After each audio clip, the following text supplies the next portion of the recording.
Quick note before we start. This channel lost its monetization, which means the dog rescue work that ad revenue used to help fund now relies on direct viewer support. If you want to contribute, there's a PayPal link and an Amazon affiliate link in the description. Any commissions from either go toward that same effort. Now, let's talk about the advice that's been costing food gardeners years of waiting and hundreds of dollars in maintenance on trees that underperform what a properly chosen shrub would have delivered in a fraction of the time. The fruit tree is the default recommendation for home food production, and the default is built on assumptions that deserve to be challenged. Fruit trees take years to reach productive maturity. They require annual pruning that requires either developing skill or paying someone who has it. They are susceptible to a range of pest and disease pressures that require monitoring and management. Many require specific soil preparation, pH management, spray programs, and trained growing structure to perform at the level the catalogue description implied when you bought them. And a significant number of home fruit trees, particularly apple and pear in areas with high disease pressure, produce mediocre harvests despite years of attentive management by people who were never told that the variety they planted requires a spray program to succeed. The 9 plants on this list are not tree alternatives in the sense of being inferior substitutes. Several of them produce more food per square foot than any fruit tree, with virtually no spray program, no complex pruning structure, no grafted rootstock management, and no years-long wait before meaningful production begins. They have been largely absent from mainstream garden centre stock and mainstream gardening content, not because they perform poorly, but because they don't have the commercial infrastructure behind them that pushes apple trees, pear trees, and cherry trees into the standard horticultural retail channel. They have been effectively erased from the mainstream conversation despite having been grown and valued by farming communities for generations, and the growers who discover them consistently ask the same question: why did nobody tell me about this plant years ago? Gumi berry is the nitrogen-fixing, self-fertilizing fruit shrub that produces 10 to 15 pounds of fruit per plant annually, while simultaneously improving the soil fertility of everything planted within its root zone, which is a combination of properties that no fruit tree on the standard recommended list comes close to matching. Elaeagnus multiflora is a member of the Elaeagnus genus, which has been cultivated in East Asian food systems for centuries for exactly the properties that Western horticulture has mostly ignored. The root system forms a symbiotic relationship with nitrogen-fixing bacteria. Frankius species rather than the rhizobium of legumes, but functionally equivalent, that deposits bioavailable nitrogen compounds in the soil continuously. An established gummy berry in a food garden or orchard understory is fertilizing itself, the plants immediately surrounding it, and the soil food web that benefits every plant in its root influence zone without any purchased input. The fruit is small, bright red when ripe, with a sweet tart flavor that most people who taste it describe as a cherry-cranberry hybrid with a distinctly refreshing acidity. Fresh eating, jams, juice, and dried fruit are all viable end uses, and the fruit quality holds well after processing in a way that makes it genuinely useful as a preserved food rather than only a fresh-eating novelty. 10 to 15 pounds per mature plant, reached within 2 to 3 years of establishment from a young nursery specimen, is the production figure that puts Gumi berry's productivity in direct comparative perspective with grafted fruit trees that may not produce similar volumes for 5 to 7 years after planting and require far more management input to get there. Haskap, also called honeyberry, is the cold-hardiest fruiting shrub available to northern growers, surviving temperatures that would kill most fruit trees outright, and it fruits earlier in the season than any other berry by a margin that makes it strategically valuable in a planned harvest calendar. Lonicera, Caerulea varieties selected for edible fruit production, survive temperatures down to -40 degrees Fahrenheit, which places them in climate zones where almost nothing else in the edible landscape survives the winter without significant protection. This cold hardiness is not their only distinguishing feature, but it is the feature that makes them uniquely valuable in northern growing contexts, where the standard fruit shrub recommendations begin to thin out below hardiness zone 4 and essentially disappear below zone 3.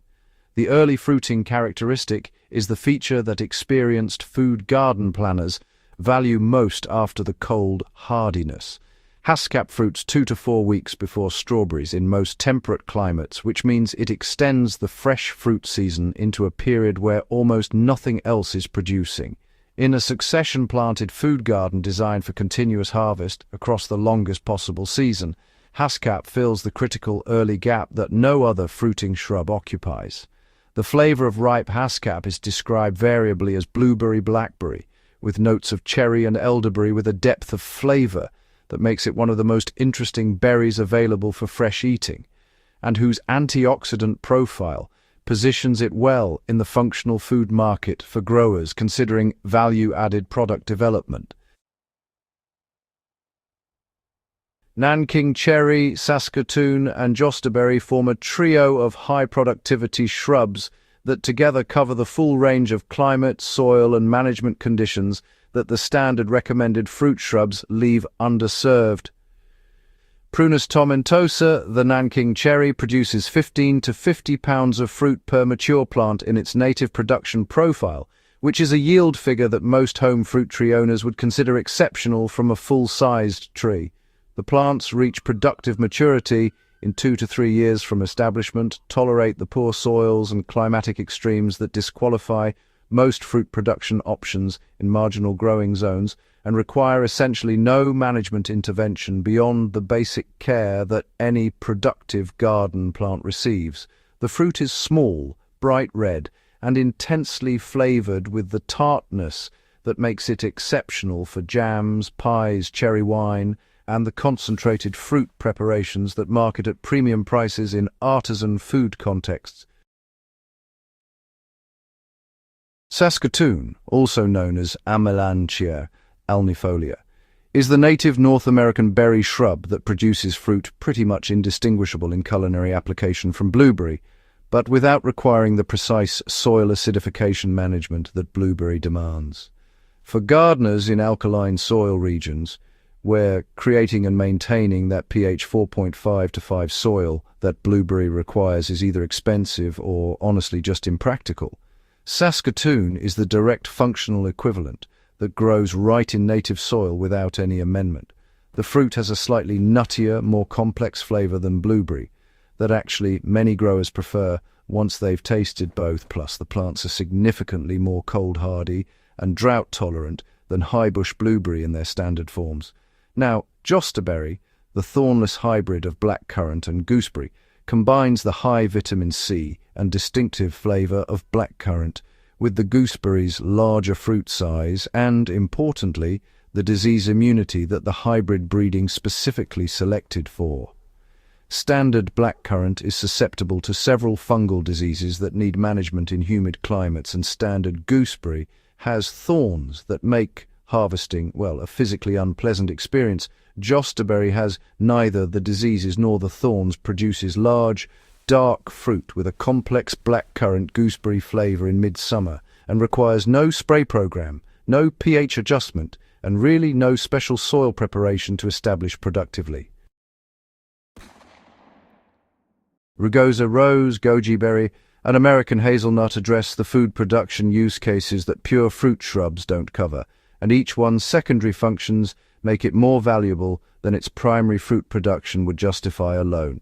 Rugosa rose produces rose hips, the seed-bearing fruit of the rose, with a vitamin C concentration that is documented at 20 times the vitamin C level of oranges by weight in some analyses, making it one of the most nutrient-dense food crops available from any garden plant relative to its management requirement. The rose hip harvest of a mature Rugosa rose in a good year runs to several pounds of fresh hips per plant, which at the nutritional density these hips carry represents a meaningful dietary vitamin C source that dries and preserves easily for year-round use. The plant's secondary function as a stock-proof security hedge through its dense, thorny structure makes it uniquely valuable as a productive boundary planting that serves the same deterrence function as manufactured security fencing, while simultaneously producing food and creating pollinator habitat through its profuse summer flower display. Goji berry, Lycium barbarum, is perhaps the most commercially recognizable plant on this list due to the superfood marketing that has surrounded dried goji berries in health food retail for the past 2 decades, and that commercial recognition has driven pricing in the dried berry market to levels that make goji berry production commercially interesting for small-scale growers beyond home garden use. The plant produces in poor soils, tolerates drought that would stress most fruiting plants, and bears fruit reliably from its second season in a container or established ground planting. The fresh berry has a flavor profile that differs significantly from the dried fruit most people know, being more mildly sweet with herbal notes that make it pleasant as a fresh-eating berry in addition to its dried and processed applications. American hazelnut, Corylus americana, produces the highest caloric density fruit of any plant on this list, with the protein and fat composition of the nut, making it a genuine dietary staple rather than merely a condiment or snack food.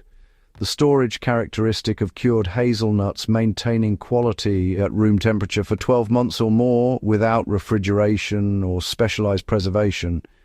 gives it a food security value that soft fruits processed into jam or syrup simply do not match.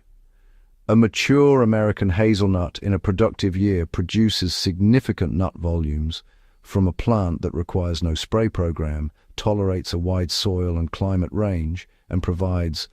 wildlife habitat and windbreak function alongside its food production role.